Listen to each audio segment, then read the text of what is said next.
Hey class, this is a video about stability and control. I'd like to go over the basics of stability and control, review the three axes and the stability around those three axes, and talk a little bit about adverse yaw and Dutch roll. Stability is defined as the tendency of an airplane to resist movement away from its flight path. There are other definitions, which we will talk about later, but a well-designed airplane should be both maneuverable and stable. But it's important to note that the more stable an airplane is, the less maneuverable it is. And the other way around, the more maneuverable an airplane is, the less stable it is. A well-designed airplane that is inherently stable requires very little effort from the pilot to control. One thing to remember about stability, especially longitudinal stability, is that it's affected quite greatly by center of gravity and by weight and balance. You may remember when we talked about the center of lift, when we were talking about how an airfoil generates lift, and how the center of lift can move from the aft part of the wing up to the forward part of the wing as angle of attack is increased. Well, the center of lift is typically located in back of the center of gravity. Okay, so center of lift is typically after the center of gravity. If I'm lifting in back of the center of gravity, what will happen is the airplane will tend to want to rotate, or will try to rotate around the center of gravity. So because of the center of lift being located after the center of gravity, the airplane has a nose-down pitching moment. To increase stability around the lateral axis, which is called longitudinal stability, we'll talk about that in a minute, we engineers designed the airplane to have a tail-down force that is created by the horizontal stabilizer. So as the airplane is trying to pitch down because the center of lift is in back or aft of the center of gravity, the horizontal stabilizer creates a tail down force which counteracts that. So it's kind of like a stabilizing effect. So again, remember, longitudinal stability, and this is confusing, is around the lateral axis. The lateral axis is from the wingtip to wingtip, and that is pitch. Okay, so longitudinal stability is around the lateral axis, and it's pitch stability. And pitch stability depends quite a bit on how an airplane is loaded, or the weight and balance. An airplane that is loaded aft, or closer to the tail, is less stable than an airplane that is loaded forward or further away from the tail. That's because when you load an airplane forward with a forward CG, there's more of an arm, a longer arm from the CG back to the tail down force. Longer arm means more force or more power. So because of that, an airplane that's loaded with a forward CG is more stable than an airplane that's loaded with an aft CG. As a matter of fact, it's very dangerous to load an airplane with an aft CG. If your airplane is loaded too far back, what happens is you may not be able to lower the nose pitch enough to recover from a stall. You know, a stall occurs when an airplane or reaches the critical angle of attack, which is typically 15 to 18 degrees nose up pitch. If you do stall, one of the first things you should do to recover from that stall is reduce your nose pitch so that you can reestablish the flow of air over the wing. Once that's established, the airplane will start to produce lift again. If you can't push the nose down because you're loaded too far aft, then you may not be able to recover from that stall. So loaded with an aft CG can be dangerous. Now, another definition of stability is the airplane's tendency to return to its trimmed condition after disturbance.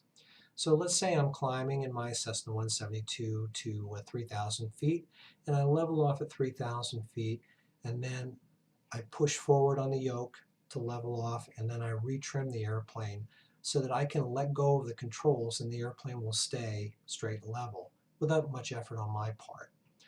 If the airplane is disturbed, let's say by a gust, if the airplane is stable, it will tend to return to that original trimmed condition. So again, stability can be defined as the airplane's tendency to return to its trimmed condition after a disturbance. We can further differentiate stability by calling it static. So there's static stability and there's dynamic stability. Static stability is the initial tendency of the airplane to return to its trim condition. So I'm flying along, I hit a gust, nose pitch comes up. If it immediately or initially comes back towards its original trim condition, that's positive static stability. Dynamic stability is a tendency to return to its trim condition over time. So if I'm flying along and I hit a gust and my nose pitch comes up and the airplane initially comes back down towards its original trim condition, but goes a little bit further past and then comes back up again, but those oscillations start to get smaller and smaller until it comes back to its original trim condition. That's called positive dynamic stability. We can compare it, if you want an analogy, to a ball in a bowl. Okay, so let's say we have a bowl, a round bowl, and we have a ball inside. If I took that ball and I brought it up to the edge of the bowl and I let go, that ball is going to try to return to its original position. That's positive static stability. If that ball rolls down to its original position but then rolls past and then comes back to its original position but rolls past a little bit less and a little bit less until it returns to its original position over time, that's positive dynamic stability. If, on the other hand, I turn that bowl upside down and I put the ball on top and I push it off the side, that ball is never going to return to the top of the bowl. That's called negative static and dynamic stability. So that's just an analogy. So let's review the different axes. Again, the vertical axis is down the center of the airplane, and movement around the vertical axis is called yaw. The lateral axis is from wingtip to wingtip, and movement around that axis is called pitch. The longitudinal axis is from nose to tail, and movement around the longitudinal axis is called roll. Now, it's a little confusing though when we're talking about stability. Stability, when you're talking about longitudinal stability, you're not talking about stability around the longitudinal axis.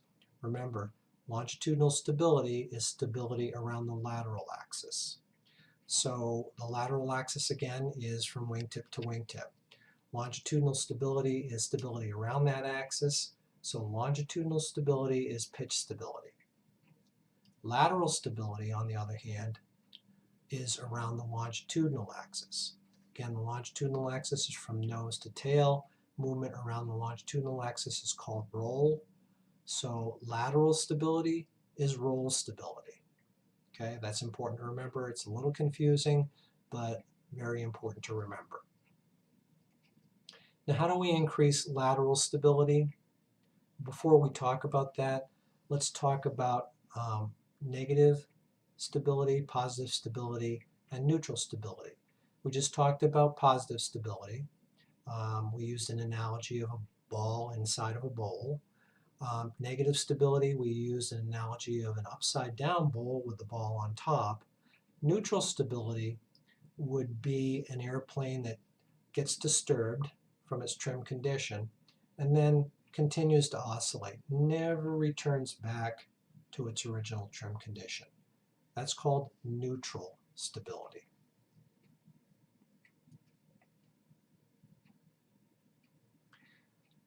Again, stability, especially longitudinal stability and a little bit of lateral stability, tends to be highly influenced by the center of gravity and how an airplane is loaded. So knowing these terms is important.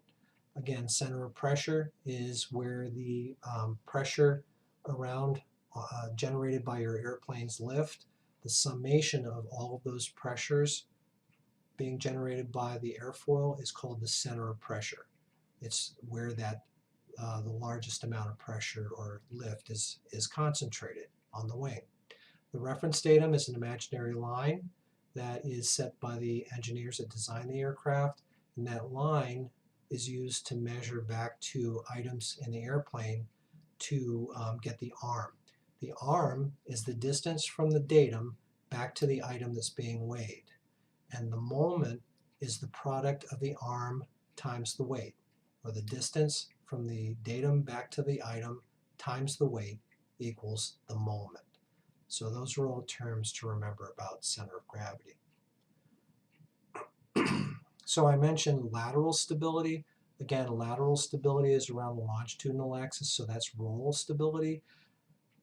Roll stability or lateral stability can be influenced by CG. For example, if you have more weight on the right side of the airplane than the left side of the airplane, that can create a problem with lateral stability.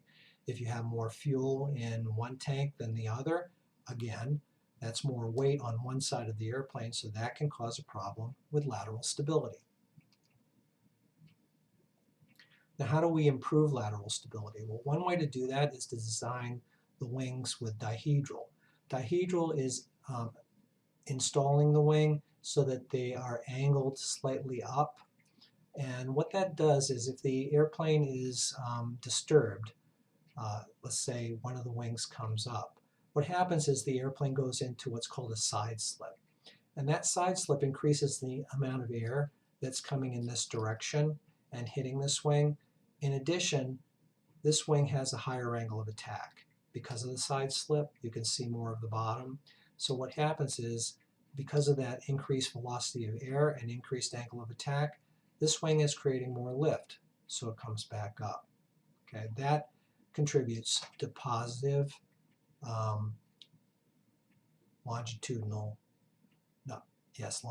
lateral stability rather, or roll stability. So again, lateral stability is improved with dihedral, and that is primarily due to the side slip. Let's talk a little bit about directional stability. Again, directional stability is around the vertical axis. That's yaw stability. So what happens if the airplane yaws to one side as it's flying through the air? Well, it's something called the Keel Effect. What happens is the wind will hit the side of the airplane and hit the side of the vertical stabilizer and push the airplane back to its original direction. So Keel Effect increases vertical stability or directional stability. And it's also known as a weather vane effect. So we can tie this all together. Remember, longitudinal stability, which is pitch stability, is completely separate from lateral and directional stability. But lateral and directional stability can be tied together.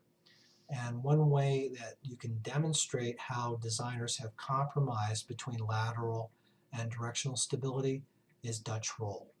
What happens in Dutch roll, for example, is when an airplane is initially yawed to one side, okay, let's say it yaws in this direction, the aircraft also rolls in that direction. So the inside wing creates more drag. Okay, so what happens is because it's creating more lift, it's creating more drag, and because of that, it tends to get pushed back. What happens then is this wing on the other side starts to create more lift, and because of that also creates more drag. So that gets pushed back again. This wing is now moving faster through the air, and so again, that's starting to create more lift, but it's starting to create more drag as a result of the increased lift. so that gets pushed back. This wing is coming forward. It's generating more lift because it's traveling through the air faster. Okay, so it's coming back up. So you get that oscillating effect. That's called Dutch roll. I've posted a link to a video on YouTube to demonstrate Dutch roll, and I would encourage you to look at it. If you have questions about stability and control, feel free to send me an email. I'm going to post the PowerPoint presentation. You can review that information. And I'm also going to post a Kahoot challenge quiz to test your knowledge about stability and control. Otherwise, have a great break, and I'll see you when you get back. Thanks.